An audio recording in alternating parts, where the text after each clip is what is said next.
sexy, sexy people. It's been a pretty easy drive so far. Both the pass that we've already been through and the little bit we've done since then. Outside of Merritt, I am 170 kilometers just ticked over into my journey. I'm almost 10% away done. That's crazy. This is an easy drive. Anyway, it's been an interesting thing because there's some pretty low clouds. So we've been going in and out of fog. It's been a weird, like, sunglasses, no sunglasses, sunglasses, no sunglasses. First world problems, right?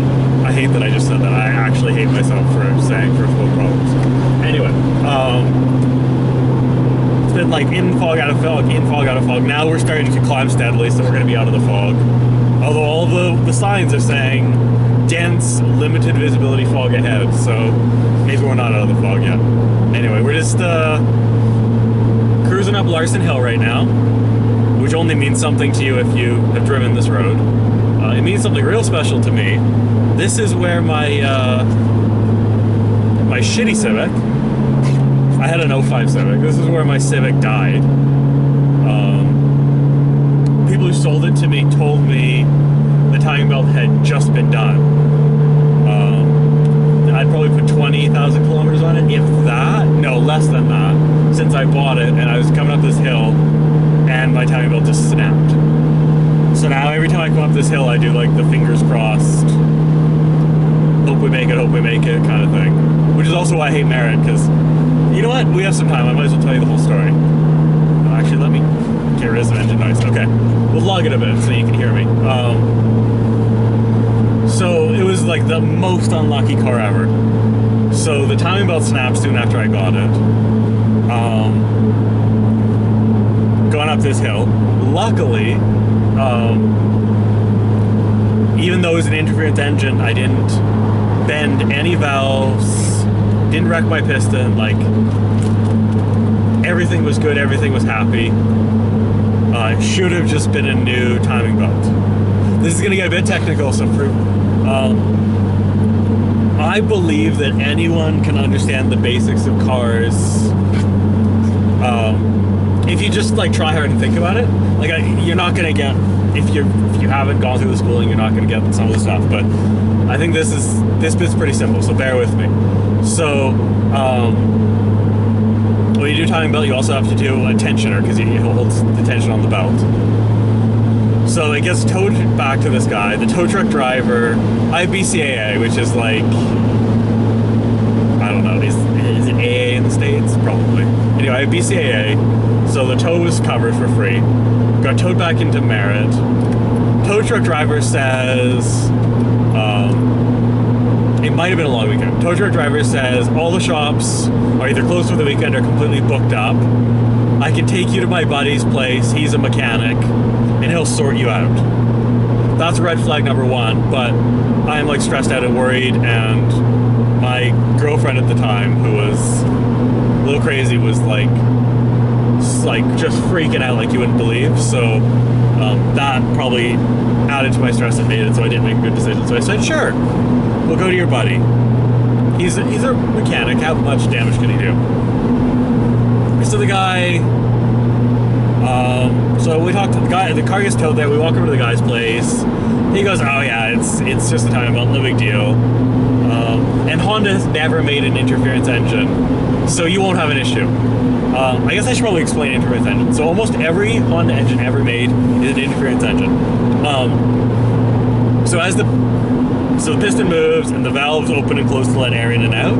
Interference engine means that if the valves are down, when the piston comes to the top of the stroke, they'll collide, hence interference. So the never made an interference engine thing is wrong. I just got lucky in this case. So red flag number two is he doesn't actually know Honda engines, and he's claiming to know them. But at the time I didn't know 100% whether it was an interference engine. I like trusted him. Anyway, so okay, whatever. Not a big deal. He says, okay, I won't be able to start on it until tomorrow. You guys will have to find a hotel. Oh, we had actually already found a hotel at this point. Anyway, you guys are going to stay overnight. I'll start on it tomorrow. They'll do it first thing. I'll get you back on the road. Noon at the latest. Okay, cool. So we go buy some alcohol. We hang out in our hotel room. We party a bit. We have some fun. We feel less stressed at this point because we haven't sorted. We have a plan. We wake up early-ish, mildly hungover, not even really hungover. We check out our hotel at like 9 because they want us going at 9, which is weird. Most places are check out at like 11, but whatever, not gonna argue it. They want us out at 9, we're out at 9. We walk into town with our bags. We found a cool little coffee shop.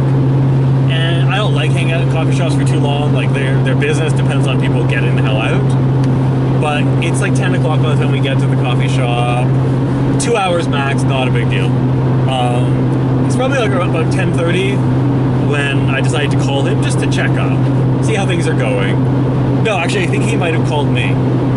Yeah, he called me at like 10:30.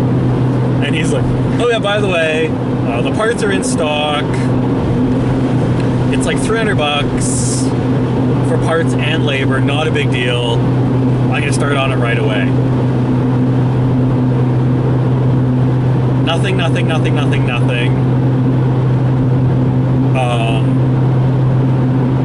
Phone call from him. He's like, oh yeah, where the tensioner pin that holds the tensioner in. This is where you can glaze over a bit. This is less important. Where the tensioner pin holds the timing belt tensioner in is broken. Not a big deal. I can just drill it out and put a new pin in. It'll be fine. Didn't ask whether I was okay with that. Just said he's gonna do it. Okay, cool. Might add an hour max. So like 1 o'clock latest, you're back on the road. Okay, cool. I can deal with that. I want to say 12 o'clock rolls around. Haven't heard from him at all. So I called him. I'm like, hey, what's up? How's the repairs going? He's like, oh yeah, whoever mounted the timing belt tensioner beforehand didn't do it properly. And where the pin bent, I had to grind down the side of your engine. Now, anyone who like knows engines knows you don't grind down the side of an engine. You just don't. It needs to be a perfectly flat mating surface, but not that. But all the belts also have to be in line. So if you grind down the surface, even if you do it perfectly, it brings the tensioner in and it's out of line. So I tell him that I'm not comfortable with this, and I don't like this. And he essentially tells me, well, I've already started on it. It's the only way you're going to see your car. So I'm going through with it. Like, didn't ask permission, just went for it. So at this point, he also said he might weld it back up if he has to make it flush. At this point, I do not trust the repairs. Even if I get it back from him, I do not trust it to get me back to, or to get me to Vancouver. Probably not even get me back to Kelowna. So I call up my girlfriend's dad, who has a truck and a trailer, and I'm like, okay, can you come down to the truck and trailer? We're gonna have to tow this car back. And if he hasn't given it back to me by the time you arrive with your truck and trailer, we're gonna go get it, because this is bullshit. I also called my mom just to tell her what was up. She could tell in my voice that I was freaking out. So she actually got in her car and immediately drove down, like got in her car and just headed straight for Merritt, which is only an hour and a half away from Kelowna. Whereas my girlfriend's dad had to like borrow a trailer from his brother, get everything sorted out, all that. So he was a few hours behind. So my mom shows up, picks us up from the coffee shop, drives us to the guy's place where he's fixing the car in his garage. And at this point, when we show up, he says, okay, so the grinding it down didn't work. Again, blames it on the previous person. We're gonna have to pull the engine, send it to a machine shop so they can properly weld it up and surface it perfectly before we put it back in. And I'm like, no, this is not okay. We're pulling the plug on this. Put it back together. It's getting out of here. I have a trailer on the way. The guy starts freaking out. Him and his friend starts swearing at me. They have the car completely apart. They're like, well, we're not even going to start putting it together until you bring me the $1,000 you owe me for all this work. So I'm now like $1,000 in debt to this guy, apparently. Or maybe it was slightly less than that. Anyway, it's been a few years now. So he's now saying you have to give me all this money or you're not going to get your car back. At this point, I probably should have just called the police. But my mom's there and she like fronted me the money. We go to the ATM, we get all the money out, we show up with our cash. He will not start putting them together until he sees the cash.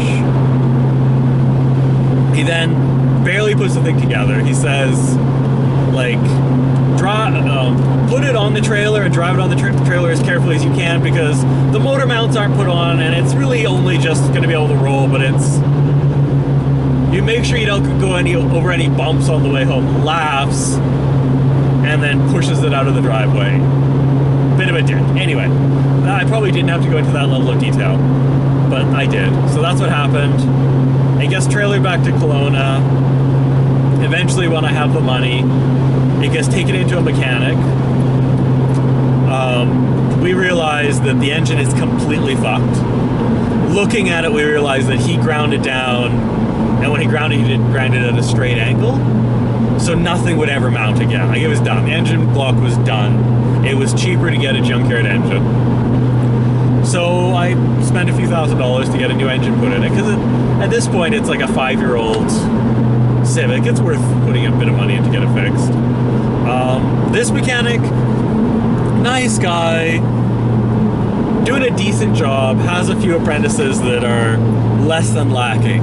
So the engine went together, missing some gaskets. So there was some leaks, the check engine light came on. It took 3 or 4 visits to him to get him to fix it all. But he fixed it. It was running decently well.